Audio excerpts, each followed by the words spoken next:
Good morning guys!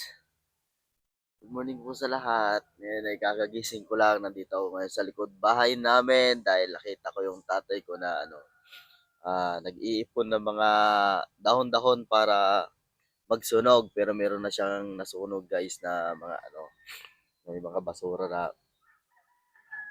kasamang mga dahon. So ngayon guys, tara titignan natin. Dahil dito sa likod bahay namin ay hindi ko pa naipapakita sa inyo. So ngayon ay makikita na ninyo. So ayun guys, oh. Yan. Yun, ayun yung tatay ko guys. Oh, andun siya. Di pa ako nakakapag-move, kakagising ko lang. Dito sa amin guys, napakalamig, sobrang lamig. Nakasando ako. Pero malamig talaga siya. Nakakumot na ako. Kumbaga sa Maynila ay sobrang init din. Dito pati paa, pati yung aking mga kamay, yung mga to ay alamig.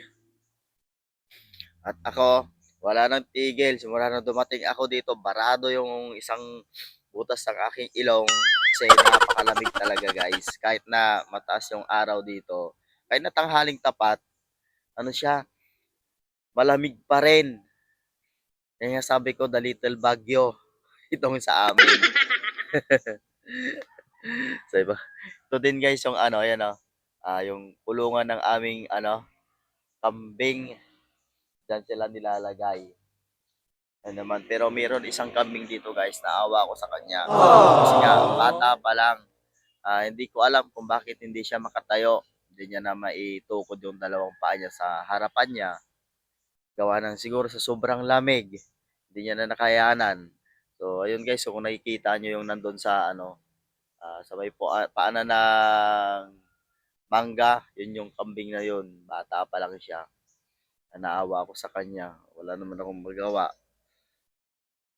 Iwan kung mamaya pag nainitan siya, baka makatayo.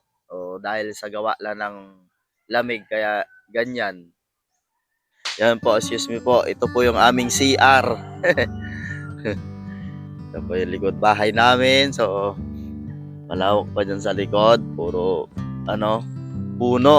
May mga kawayan din dun sa dulo. So, ito yung iniipon ng aking tatay guys. Tapos, yan? Susunugin niya. Pag hindi yan sinunog ngayon, kakalay kayo ng manok yan guys. So, nawala din, sayang din yung pagod. Ay, yung papaya namin may bulaklak. Ibig sabihin yan guys, diba? Pag ang isang papaya na bulaklak na ganyan, ibig sabihin lalaki ba? Babae? Ay, basta iwan, hindi ko alam. Meron din kami mga tanim na gamuting kahoy dito guys. Kaso wala pang mga bunga yan. Gamuting kahoy, hanggang sa baba. Saka meron din silang pananim yung tatay ko dito guys na yun. Hindi ko alam kung ano ba yan. Dalandan pa yan. O suha.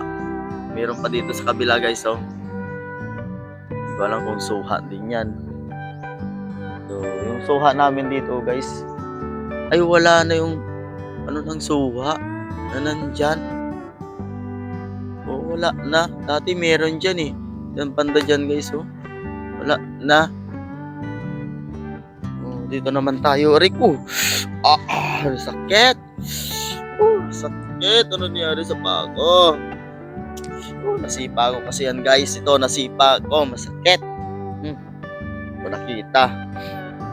So, dito naman guys, na yan. Puro puno ng saging. Saging saba. Pag namunga to guys, yan. Yung may buto. Kaya ayaw kong kainin yan eh. Pag namumunga siya, hindi ako kumakain kasi nga maraming buto. Yung ba? Ang galing pa to sa bundok eh. So yun guys.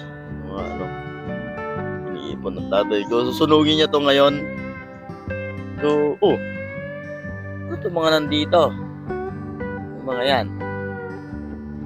Ba't meron dito yan? Tatapon na siguro yan. Tama na yan sa sunog. Itong mga to. Yung mga pinaglumaang gamit. Tatapon na yan guys. So guys, may boundary to. Kasi dyan sa kabila, hindi na amin yan. Nasa amin kaya ito. Hindi na uuso sa probinsya, di ba guys? Merong pagitan. So ayun guys, meron ako ipapakita sa inyo dito na isang puno na yung kanyang dahon pwede naman yun igulay. So tara guys, papakita ko sa inyo. So ito yun guys, yung sinasabi kong puno sa inyo. Ang tawag dito sa amin ay Panalayapen sa Pangasinan, pero hindi ko alam guys kung ano yung tawag dito sa mga Bisaya at sa Tagalog. Kasi simulat bata ako guys, ang alam ko lang talagang pangalan nito ay Panalayapen. Kaya shout out dyan guys sa mga taga Pangasinan at sa lahat-lahat na po guys. Shout out po sa inyo. Kung alam nyo tong pangalan ng puno ng kahoy nito guys. So ito naman guys, pag season niya at nagpalit na siya ng dahon, yung pinakatalbo siya, pinakadulo, yun yung nilalagay sa gulay, sa kamuting kahoy. Masarap to guys, para siyang saluyot. Yun. Ganun ka, medyo madulas-dulas yung kanyang dahon guys, yung kanyang talbos. So masarap to guys pag sa hinalo. So ngayon, hindi pa siya pwedeng kunin kasi nga hindi pa siya nagpapalit ng dahon. Medyo matigas pa pag matanda pa yung kanyang dahon. Ito yung kanyang puno guys. Ayan, tingnan nyo naman yan, oh. Yan. Yan guys, shout out sa mga nag-uulam ng talbos ang Panalayapen. So ngayon guys, punta naman tayo dun sa sinunog ng tatay ko. So ngayon guys, may papakita ko sa inyo. Dito pala sa kabila, yan guys, kung nakikita ninyo yan, sa kabila, mayroong isang resort dyan guys. Kung saan dati nagtrabaho yung aking tatay. So ngayon, kasi gawa na busy dito sa bahay at meron po kami pinapagawang isang project. Kaya hindi muna siya pumapasok dyan. So dyan guys, pwede kayong mag-overnight kasi merong building dyan na pwedeng tulugan. At the same time, may swimming pool din dyan guys. Kumbaga, merong resort dyan. So dati nakaligo kami ng libre dyan nung nandyan pa yung papa ko. Pero ngayon, hindi pa kami pumupunta dyan kasi meron kami isang ginagawa pa na sobrang busy kami dito kaya hindi kami nakakapasyal dyan. So soon, may itutur ko naman kayo dyan guys. Pero bago dyan, punta muna tayo dito sa sinunog ng aking tatay kasi pagising ko, nandito na siya sa likod bahay namin, naglilinis. So nagaganyan na siya guys, oh. Ayan, parang walis, no? Ang tawag dyan sa pagkayod doon, kinakayod niya lahat ng mga dahon ng mga puno, yung mga tuyo para masunog. Kasi kung hindi mo sunugin yan, hindi mo yan ipunin, kinakalay kayo ng mga manok. So nang dumi dito. O yun guys. Ano naman dito sa kabila, yung kanyang sinunog, tingnan natin. O dito sa amin guys, puro puno ng puno ng saging. Nasisilaw ako sa sa sikat ng araw. Hindi naman mainit, malamig pa rin. Ayun guys, sa likod ko puro yan, puno ng saging. So nandito na tayo guys, yan yung sinasabi ko sa inyo na sinunog ng aking tatay. So ayan. Yan na yung kanyang pinakaunang sinunog. So meron pa siya doon sa kabila, nandoon sa dulo. Hindi pa nasusunog, naipon pa lang. So dito sa amin guys, napakaganda talaga. Kung kayo lang yun nandito, sabihin ninyo, ay nako, dito na ako magpatayo ng aking bahay. Pero sabihin ko sa inyo guys, baka mamaya takot kayo. Dito sa kinakatirikan ng bahay namin, hindi ito yung totoong lupa namin kasi yung mga magulang ko isa lang silang guys, caretaker, tagapagbantay na lupa. Kaya kami nandito ngayon. Kaya dito kami pinatayuan ng bahay, pero meron kaming katabi na sobrang napakatahimik. Hindi pa dyan nakakaalam guys, at baka mamaya pag sinabi ko sa inyo matatakot na kayo.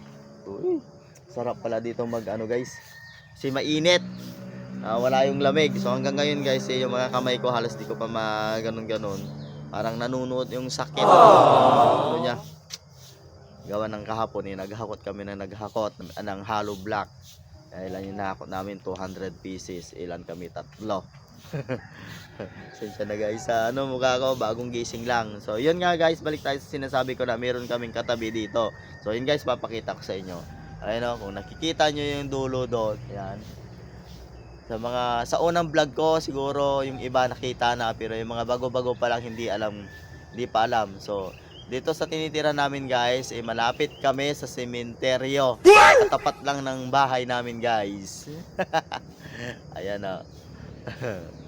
So yun doon naman sa likod ko guys, yung aking kapatid na lalaki nagwawalis din. So ganito yung libangan nila pagkagising ng umaga, nagwawalis, iniipon yung mga tuyong dahon para lang sunugin at hindi na ikalat ng mga manok at ng mga pato. So ayan guys, so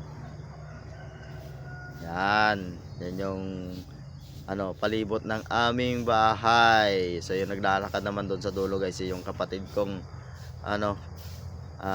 pangatlo. Ewan kung nasan yung anak niya, sinundan niya na naman dito. Kasi yung bata na yun makulit, andoon na. Ayun na guys, yung aking pamangkin, ayun natumba. Ay kalbo, andyan na mama mo, agang-aga, punta ka doon at magpatimpla ka ng mo, gatas mo, ka muna doon, magpainit ng tiyan. Nakikipaglaro pa sa nanay niya, dala-dala niya yung laruan niyang maliit. Balik ka na doon sa bahay, doon ka na. Ikaw talaga makulit yung bata, pag nakita mo yung lolo mo kahit nasaan doon ka sumusuksok talaga yan. Padidiin mo na yan doon, timpla ka na ng mo doon, gatas mo kay mama mo. So yun guys, lamig dito. So doon naman sa dulo guys, napaka dito pa sa space na to, pwede mo patayo ng bahay sa mga hindi natatakot. At the same time guys, nandito na rin tayo, papakita ko na sa inyo yung sinasabi kong bahay kubo. So yun guys, yan, dito guys natutulog ng aking kapatid na lalaki na yan yung nagwawalis na yan. Mas gusto niyang matulog dito kasi daw wala daw istorbo. So ito naman yung ginawang CR. Ayun baluktot na yung simento nito. Wala pang pintuan. So dito naman sa na to, ito paliguan. Tapos doon sa kabila, dito naman tayo sa kabila guys. Tignan natin. May pinto siya. So tignan nga natin. Oy. Ayan so may cover. So ayun guys, puntahan na natin ngayon yung kanyang loob. So tayo dito, ito yung kanyang balkonahe. So mayroong upuan dyan. Yan, may upuan dyan. Ito mayroong lamisang maliit. So dito tayo sa loob guys. Ayan, may upuan na naman dyan. So sensya na guys sa kalat. So ayun lang, kanyang loob guys. Maliit lang, tamang tama lang guys sa pang dalawang tao. Meron naman tayong ilaw dyan sa taas. So ayan, yung kanyang bintanang isa, yung kanyang bintana doon sa paanan. So ayan guys, tingnan makikita nyo sa di ba? Napakaganda pagkagising nyo pa lang, pagkabukas ng bintana ninyo, ito na yung bumungad sa inyo agad. So kaya naman guys, tayo lalabas na at babalik na tayo doon sa kabilang bahay kasi nga nagtimpla sila ng kape at hindi pa ako nagkakape guys. Hindi pa naiinitan yung aking sikmura. At the same time, tinatawag ako ng kalikasan. So, balik na tayo doon sa loob. Doon sa amin. Doon sa kabilang bahay. So magkakape muna ako guys. Kasi yung iba kasi hindi pa nila na susunog. Ayun sunugin nila ngayon yan. Kasi ayaw na naman yung manok. Pupunta na naman doon yan at kakalay-kain na naman. Nako talaga. At pero naman kami mga aso dito guys, ayan sila nagpapainit. Ayun, yung isang puti na andoon na kasi nakita niyo na naman yung aking tatay na pumunta doon. Susundan niya na naman yan. Pero yung mga kambing naman namin guys na iba, nandoon na na nila doon. Na na nung aking kapatid. So kumakain na sila ng mga damo-damo. So ngayon guys, balik na ako sa bahay kasi nga kakapi na ako. Bulag! So ayan guys, tinawag ko yung kapatid ko kasi papakuha ako ng tubig kasi mag-CR ako. Paano mo tubig, geng? Ay, punta na ako. Si hindi na kaya. Ayun na, aga-aga. Tinawag ng kalikasan. So dyan muna kayo guys. See you mamaya. A few moments later. So ayun guys, tapos na ako. And babalik na ako doon sa bahay dahil nagtatawanan naman sila doon. Hindi ko alam kung bakit. Siguro na naman pinagkakatuwa na naman yung kanilang pamangkin. So ayun nga. Anong nangyari dyan? Ayun guys, so kaya pa sila nagtatawanan kasi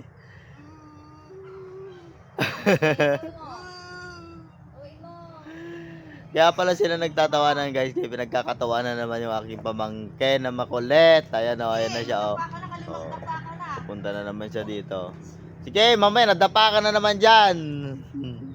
So yun guys, hanggang dito na lang ulit tong vlog na to guys, at maraming salamat po. At kung bago ka pa lang sa aking YouTube channel ay pa-subscribe naman guys, at paki-like and share na rin guys kung nagustuhan mo tong video na to.